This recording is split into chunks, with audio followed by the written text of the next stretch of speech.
Today we're going to take shots with my old Canon 350D entry-level camera, and we are going to see if we can get nice landscape shots at Hartbeespoort Dam.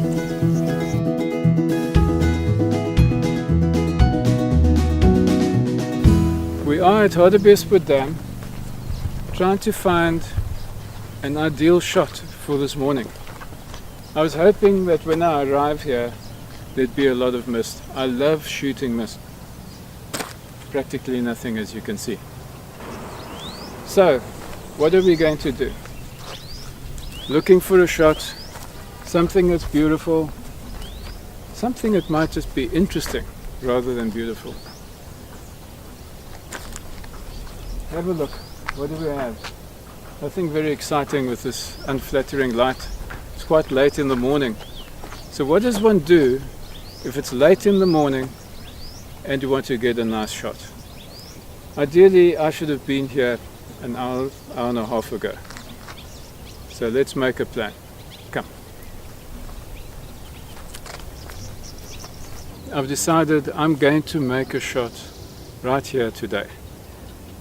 So let's have a look at the scene so that you can get an idea of what it is I'm looking at.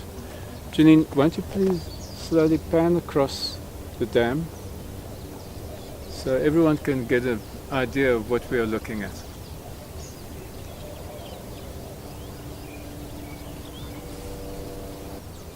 Just to introduce you to the camera and the limitations of this camera. It's an APS-C or cropped sensor.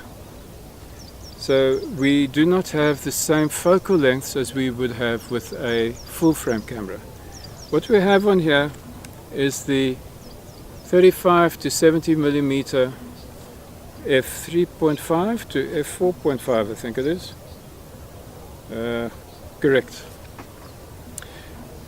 It's a nice all-purpose lens, ideal for portrait photography, by the way, and okay for landscapes. A bit tricky, but we'll see what we can do. I'm going to put it on autofocus. It doesn't have image stabilization. It's not one of those lenses that would have that. It's too old, I suppose. Right, come with me and let's see what we can do. I've decided that I want to shoot those jetties there today. Not that it'll create the most beautiful shot, but I think these silhouettes would be quite interesting. Could make a nice picture. What we'll do in post-production is I'll remove all the hyacinths and the buoys and those things out of the water, just so that the water can be nice and clean in the shot. But that we'll deal with in the post-production video. Now, the angle I've got obviously is not ideal. Very uninteresting, actually very unattractive. So let's walk along here slowly.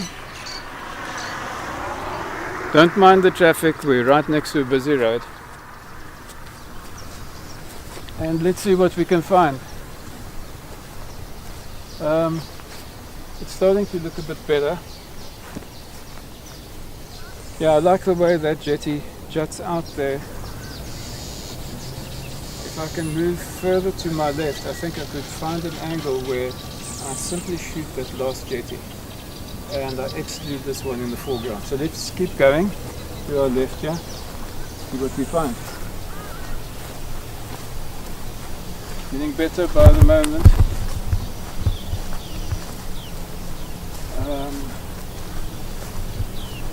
Okay, I'm going to come in here, come low, close to the water. This could be a very nice angle. I like the faint reflection of the mountain in the dam water as well, creating a darker blue hue. I like that. So I'm going to take it low. I don't want to shoot down, and I'm going to put the horizon line in the center, I think. Let's give that a shot. Camera on. Camera is on manual. This is not my camera I normally use, so I'm double checking all my settings. And let's see what else. I'm going to up my aperture. There we go. At the moment it's f14, it's f16, f18 is a 200th of a second, and I'm going to take that to 250th of a second, f18. It's going to give me great depth of field, which is nice. Shutter speed's a bit high, but it's handheld, so I can't get a silky water shot, but this will still be an attractive image. Ah, nice. Now, if you look at that image unretouched, it's already an attractive image. But now let's do the retouch on that image and join me at my desk. I've opened Lightroom, and in Lightroom I've got the photograph which I took with the dam, and I've already made a copy for us to work on. So let's go into the develop module and see what we can do. This is the image straight out of camera, and I think it's pretty nice already, but I'd like to do a few minor enhancements just to make the image a bit more exciting for me.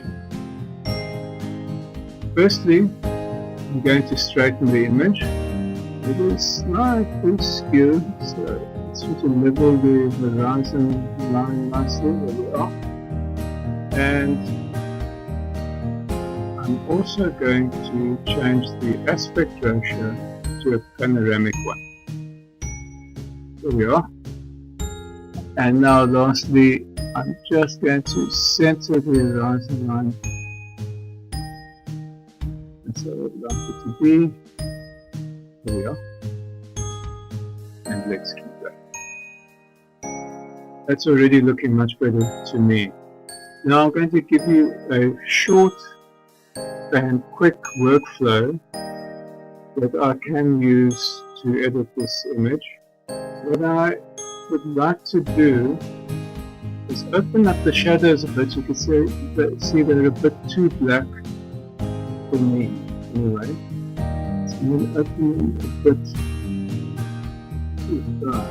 too much. It's a little misty there. And then when I look at these trees in the background, they're too bright for me. Bring down highlights, also the sky and the water. There we go. It's too bright. Here we are. Now I just want to balance the whites and the blacks. So how I do that is I hold down my Alt key, click on the white slider, and slide it to the right. So that's the white starting to appear. Can you see? It's too much white. I don't want any pure white in this image. I can do it, but not today. There we go. And now the black slider, hold down the key, grab that, pull it to my left, and I don't want pitch blacks in the image. Just taking blacks out so they're not pitch black. Fairly satisfied with that, excepting one thing still bothers me. Those trees are too vivid in the background. I want them to be a lot softer. And the way I'm going to do that is I'm going to take my gravity slider and draw it to the left, which will soften the image a bit. There we go. I really like that. It's a lot better. So now it's creating a bit of a dreamy look to the picture for me, and that's what I like. I'm not going to change any vibrance or saturation.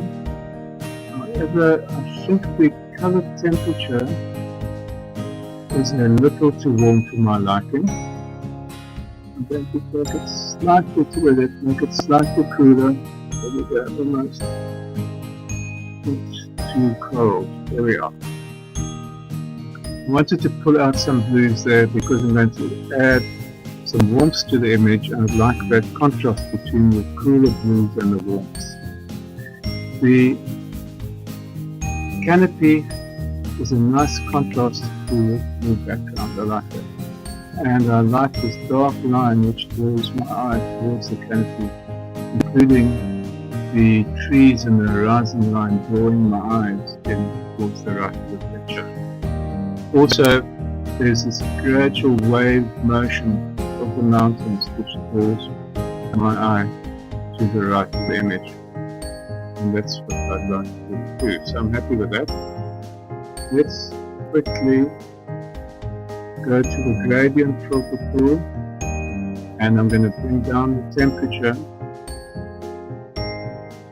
I should rather say bring up the temperature to a warmer color, and then put that in the sky.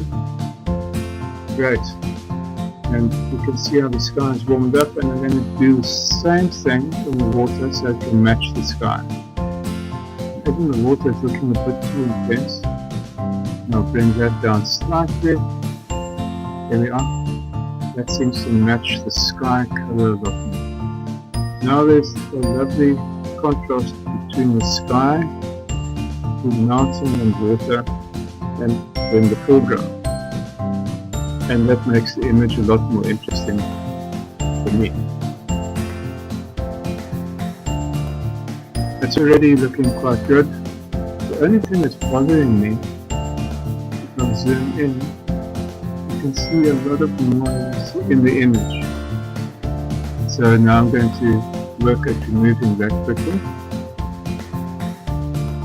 And I'm going to skip all the other sliders. We can work on them another day. But for today, I'm just going to work on the sharpening. First thing I want to do is remove that noise, and the way I'll do it is by going to the luminance slider, and I'm going to drag it to the right.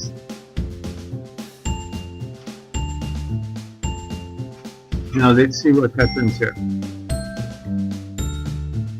Notice how the trees have gone very soft. That's exactly what I want, to create a dreamy effect, as well as the noise levels are reduced quite a bit in the shadows, but I'm going to move the luminance slider further to the right. There's still too much noise for my liking. Yeah, that's a lot better. So what this does though, is it softens the image a lot, which is okay. I want a dreamy effect, but I like a bit more detail to stand out. The way we do that is we go to the sharpening slider, and based on the formula which I got from Serge Ramelli, a well-known landscape photographer, is I will take 100 minus the luminance factor, which is 33, which leaves me with a figure of 67, and that is what I'm going to put in to my sharpening. So that total 67 plus 33 gives me 100, and that's a formula that he likes to use. I use that quite a lot, but not all the time. Today it's convenient, let's do that. Now we will notice that a lot of detail has come into the image again. There's a little bit of noise, but since this image is only going to be presented on a computer screen, and here on YouTube, I am not fazed by that. It's not going to spoil the image at all. If anything, it gives it a little character. Now, I'm going to use some masking to get rid of some of the noise in the image. So I hold down my Alt key. While holding it down, I click on the masking slider and slide it to the right until my sky, most of my water, and most of the mountain is totally black. What is black in this image will not be sharpened, and what is white in the image will be sharpened. So as you can see, I have a lot of detail on the right, which I want, because that will draw my eye to the right when I look at this image, and that's the idea. Now, if I go back into the image, you'll notice how much cleaner this image appears. Far less noise than before. Look at those trees, how silky they are. And that's exactly what I want. So for today, that was the exercise. To get a photograph and then to make something of the photograph using an application such as Lightroom or Photoshop. It's not absolutely essential to use Lightroom for enhancing a photograph. I'm just putting them next to each other here for you so you can see. The left image, which is the original out of camera, was not bad in my opinion, but once enhancing it a bit in Lightroom on the right, it's a great picture. So that video was a quick shoot on finding a location to get nice landscape photographs.